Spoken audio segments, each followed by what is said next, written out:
Purpose and tone are two concepts that are a little bit different, but also a little bit the same. Both of these words refer to something that exists in the writer's mind, something the writer is thinking about while they write. It's not in the words on the page. Both of these are also about how the writer wants to affect you. The differences are, well, first let's do purpose. Purpose is about the reason that motivates the writer to do their hard work, the work of writing. Why did they write this? There are at least 3 purposes. They are persuade, inform, entertain. Some people talk about more, and that is possible, but I'm going to focus on the 3. Persuade. Persuade. The writer wants you to believe or do something. We will see strong words, emotional words, and modal verbs. Inform. The writer that wants to inform wants to teach you facts. And so you'll see facts, you'll see numbers, history, examples.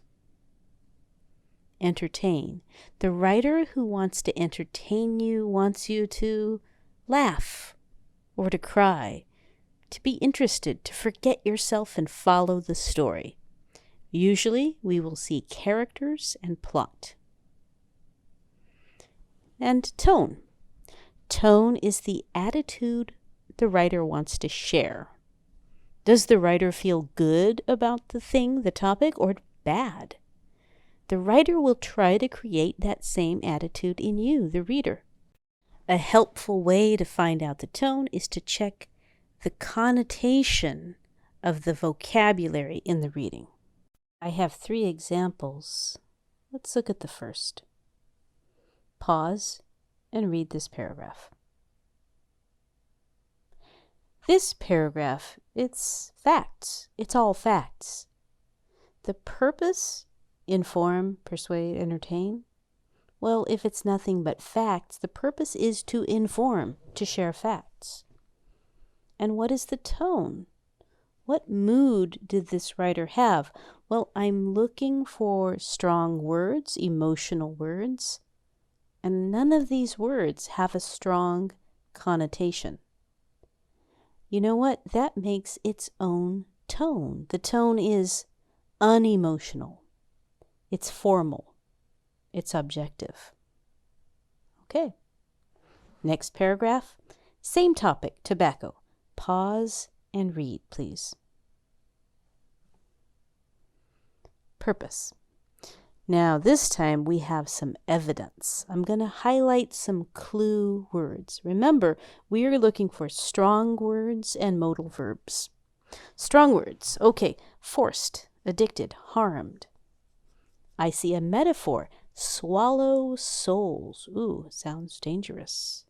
Kills, innocent, compelling, powerful, unfortunately. All these words have strong connotations, some emotional connotation. Now notice, I don't really care if it's a good emotion or bad emotion. Any emotion. The purpose is probably to persuade. Let's check our next clue before we decide that. Modal verbs. Look for modal verbs. And I see should. Should. Purpose is definitely to persuade. All right, knowing my purpose, what about the tone? This paragraph is not objective. Persuasion is rarely objective. Just look at those highlighted words again. All of these have a strongly negative connotation. The tone is negative, disappointed, maybe even angry. All right, here's our last paragraph. It's a little bit longer. Pause and read right now. I'm looking this paragraph over and scanning for our clue words. Well, I do see strong emotional words, but more importantly, I see a name, a person, a character. The writer's father, obviously. And this is just a small part of a longer text. And it is from a very famous book, by the way, Farewell to Manzanar, very famous book. But this is a story. I am already interested in this story. Something terrible has happened to this man, the father. I'm curious. I want to know more about the story. It's meant to entertain me. What about the tone? I will highlight some important words that I notice here.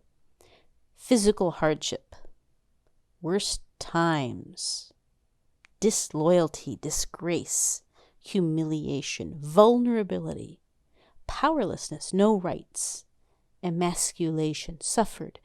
All of these words have strong negative connotation, and the mood, yes, is negative.